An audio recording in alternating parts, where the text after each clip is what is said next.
please check out this video sponsor, which is Squarespace.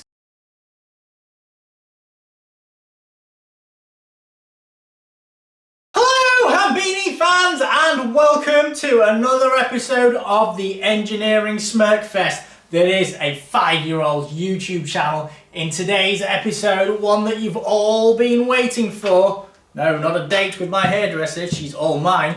This, the Winspace T1500. So this came to me all the way from Winspace in China. If you're not familiar with Winspace, Winspace is a Chinese company. They are based in Xiamen, which is on the, I guess, the south coast of China. And it is one of the, I guess, the most well-known Chinese companies that manufacture bikes. This bike I paid for, so it wasn't given to me for free. So what you're seeing is a review that is my own opinion. I'm not paid to do this. This one is the rim brake model. The rim brake model has direct mount brakes on the front fork and underneath the, I guess, behind the bottom bracket, underneath the rear chainstays. The weight of this frame with the bearings, forks, handlebars, all the spacers is 2.3 kilos, and that also includes the seat post and all that kind of good stuff. So what I've done is, I don't have a set of luggage scales, so I've gone to town, got a piece of wood and put it on a set of scales. So what do we got? Well, we've got a carbon bike.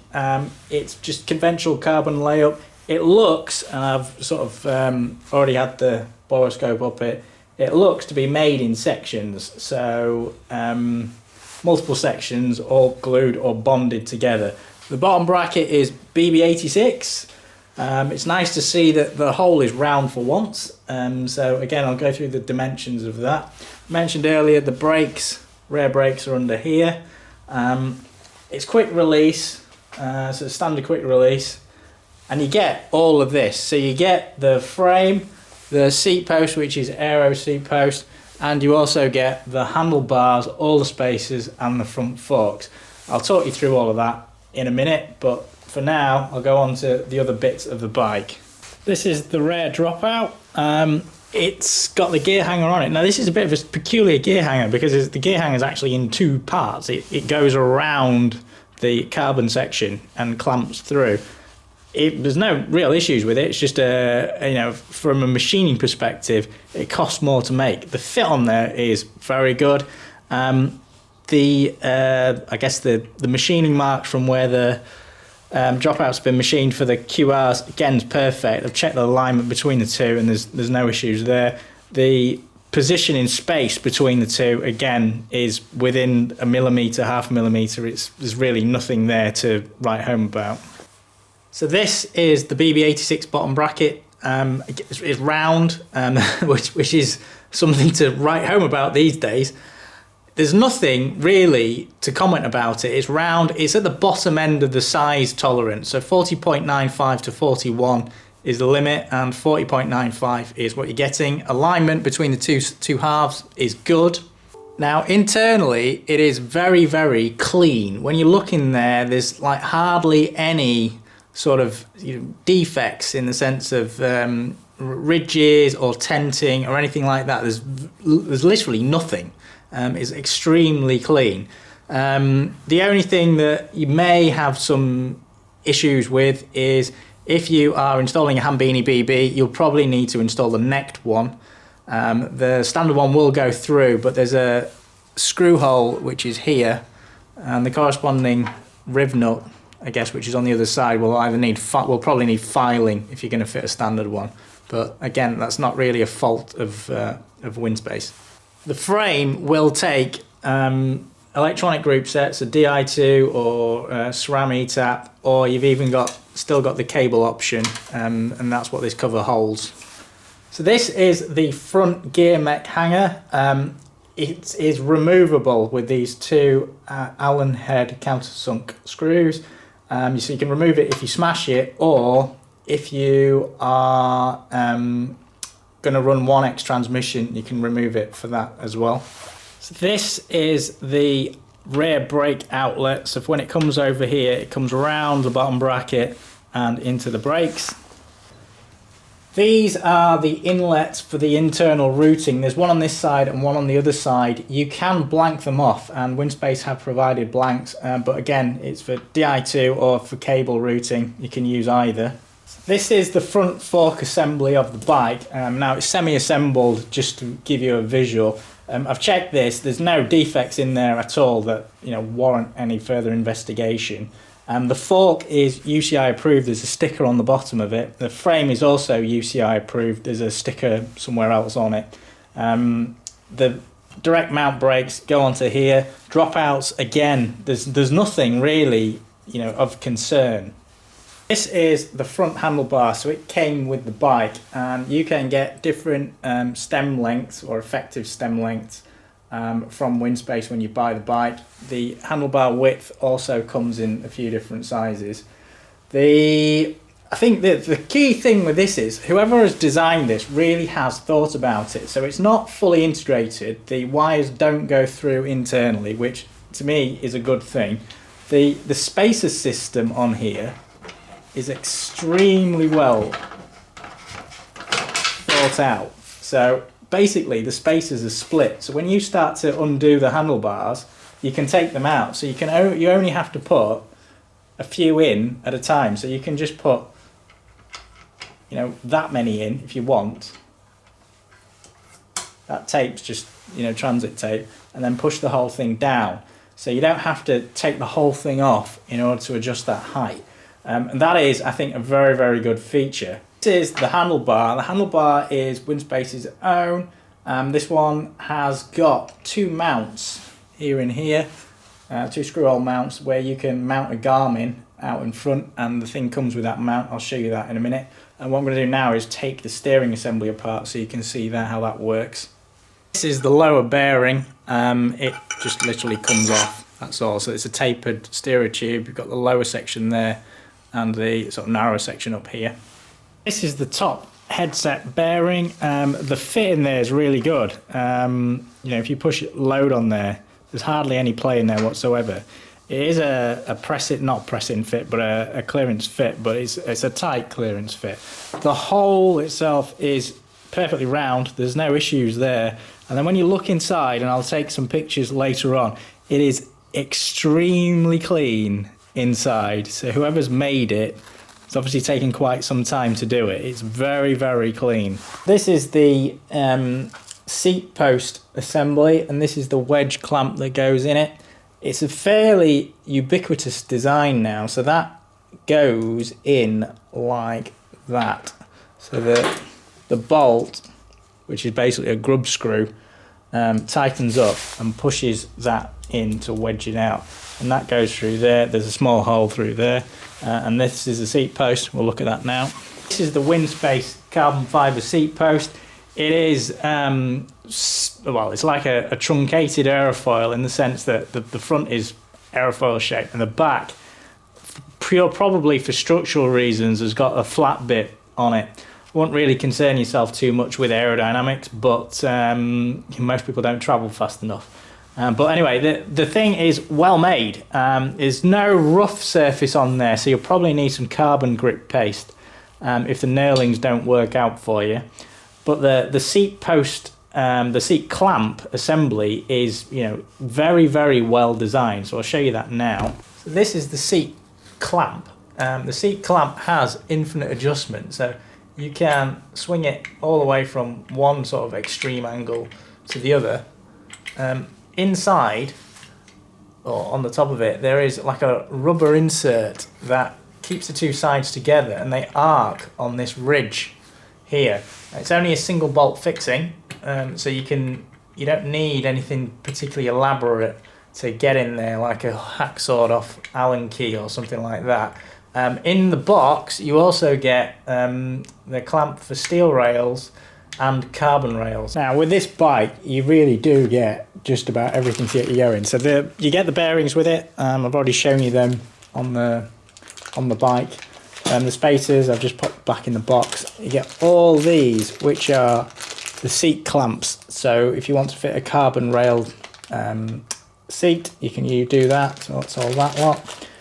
These are the alternative fixings. If you want to blank some off, you can do that. There's the seat post wedge that I'll put back in there.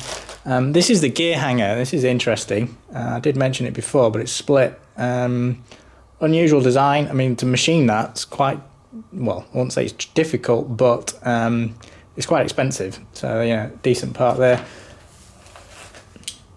Fairly standard top cap. So that will fit, I think it's 1.125" stereo tubes. And again, yeah, it's a fairly standard part, so that just works. Spacers that I've already mentioned, bearings I've already mentioned. Now this is interesting. So this is the out in front Garmin mount. So you get a Garmin mount, which is carbon and adjustable, so you can adjust it forward and backward. And it also comes with a GoPro mount on the bottom of it, so you can put your GoPro or Insta360, whichever one you want to do, onto it. So again, it literally comes with everything. It's that time of the show again. It is time for PowerPoint. Let us make sure the pen is working. Oh, I've been doing a lot of tagging recently. Not that I'm a graffiti artist or would do anything to break the law at all. Yeah, the pen is working very well, as the hairdresser has been noting recently. Right, the Winspace T1500, the engineering roast. The one that all the others have been waiting for. So Winspace has got quite a lot of competition, and they are probably wincing right now. Maybe, who knows. Right, background. So the one I've got is a Winspace T1500. As I mentioned before, I paid for that frame. So before anyone says I was giving it, that's total rubbish. I paid for it. It is gunmetal grey. $1,800 gets you everything that I've shown you. So it was $1,500 for the frame, and handlebars were like another $300. And then it just arrived, right? It is a very popular frame, so a lot of people on the internet have them, and I've probably been one of the last people to get hold of one. So what do the press say? Well, none of the Western magazines, so the likes of, I'm not even sure why I'm calling them magazines, because no one really does it in paper anymore, but GCN, Road CC is just atrocious. If anyone reads that, you need to get some medication.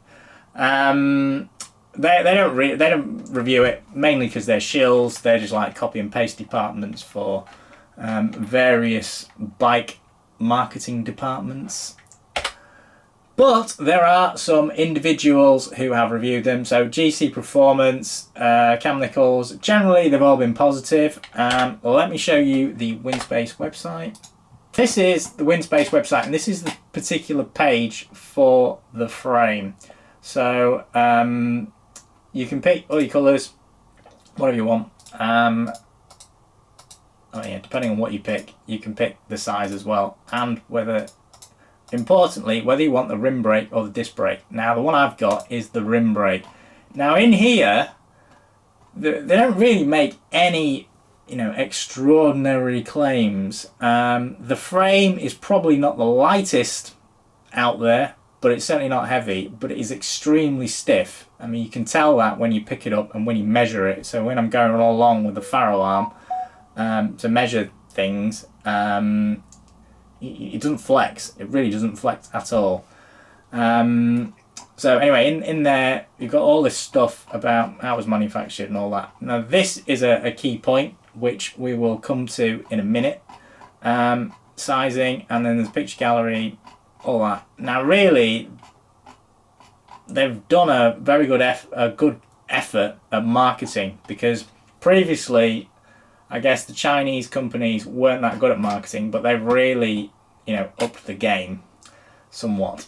Right, let's go back to... Right, a word on geometry. Now, when I would strongly recommend that before you go and buy the bike, that you go and email them to sort out the geometry. Now, what I've done is I've got a frame that has a very, very, well, not very, very, but quite a short stem length. Now, having a short stem length, and when I mean stem length, I mean the actual to the point where you hold the bike.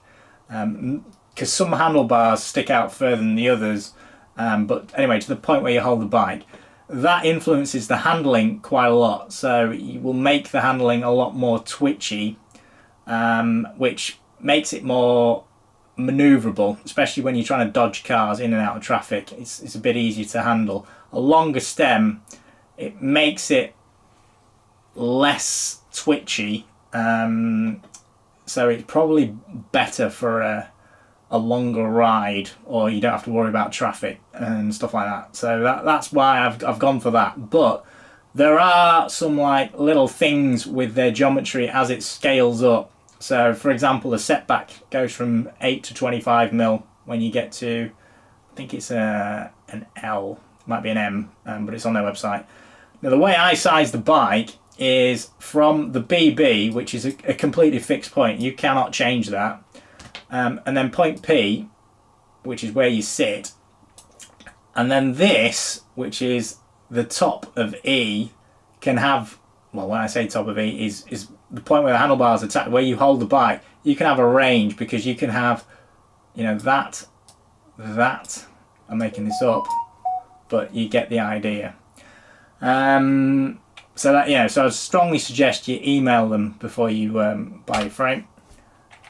Right, bottom bracket, Shimano spec is 40.95 to 41. I will put the chart on hambini.com, and this bike came out at 40.95, so it's within spec.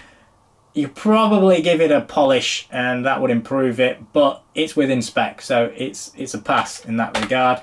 This is the SKF fit chart. This orange box denotes where you should be. So basically you're looking around the top end of an N7 or an M, I think that's 6. M6, yeah. Would get you there. Right, the interior, I mean the interior of this bike is immaculate. It really is well made. You know, you cannot question it really. I mean, look at that. It's absolutely perfect. There's no voids, there's nothing, absolutely nothing. Apart from a sticker and someone's drawn something on there, but I mean it is perfect. This is the interior. I think that is possibly the top tube. I can't remember. I mean it all looks perfect. There's nothing there. There's no voids. There's just nothing. This black line's me drawing the camera up and down, so don't worry too much about it. Again, there's nothing there. And this one, I can't remember where that one is. That might be the other end of the top tube or seat tube. Oh, I can't remember. Anyway, you can see these lines are camera lines from me drawing the camera up and down. There's nothing. There's no like excess resin. There's no tenting. There's absolutely nothing. Right.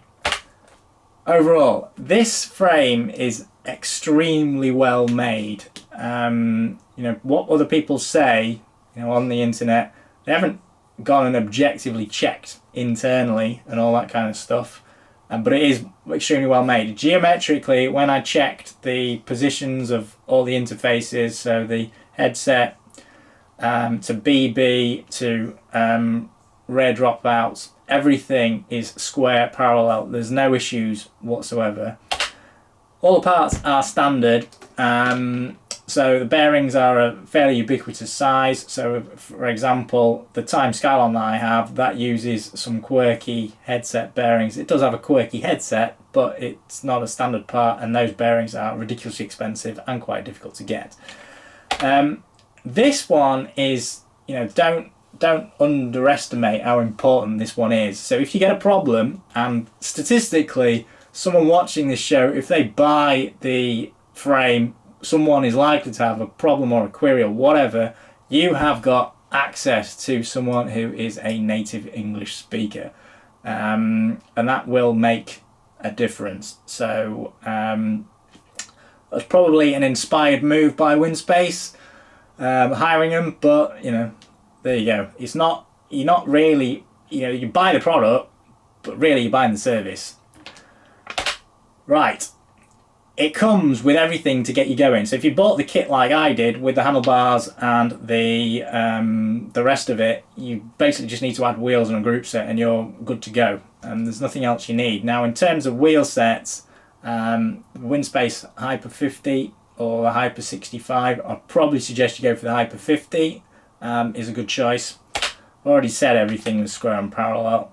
And for $1,800, this is a total no-brainer. It's completely and utterly a no-brainer. The frame is very, very well made. It's amongst the best I've seen. So the Time Skylon has RTM manufacture, which is different to where this is, you know, fairly conventional layup, but the execution of the manufacturing here is very, very good. And don't let some of the things, the marketing bullshit, sort of take away from that, because if you get a defect like a void or something, you can have the most strongest fibers that are going and they are only as strong as the weakest link, which is the void, and the void has, you know, like 10% of the strength. So that is how stiff your frame becomes. So overall, you know, I would get one. There's no real doubt about it. In this price range, you've got to be hard pushed to get anything better than that. Right, that brings us to the end of this presentation. If you enjoyed it, please remember to whack that like button. If you didn't enjoy it, please comment below to explain why you didn't enjoy it, and I will definitely respond. And as always, keep banging your hairdresser. Please check out this video sponsor, which is Squarespace. Squarespace is a versatile service provider that allows individuals and businesses to obtain a variety of services ranging from registration of domain names to running fully hosted e-commerce websites. Squarespace allows you to connect with your audience and generate revenue through gated members only content. You can manage your members, send email communications, and leverage audience insights all in one easy to use platform. You can create a community on your Squarespace website with a fully integrated commenting system that supports threaded comments, replies, and likes. You can use their powerful blogging tools to categorize, share, and schedule your posts too. Squarespace also now incorporates tools from third parties in the form of Squarespace extensions. These new third-party tools can help you manage your inventory, promote products, and streamline bookkeeping, tax compliance, and help you ship items across the globe. Squarespace also integrates with your existing social media profiles. You can display posts from your social profiles on your website, and you can also push website content to your social media channels so your followers can read, interact, and share it too. Go to squarespace.com for a free trial, and when you're ready to launch, you can go to squarespace.com/Hambini to save 10% off your first purchase of a website or a domain.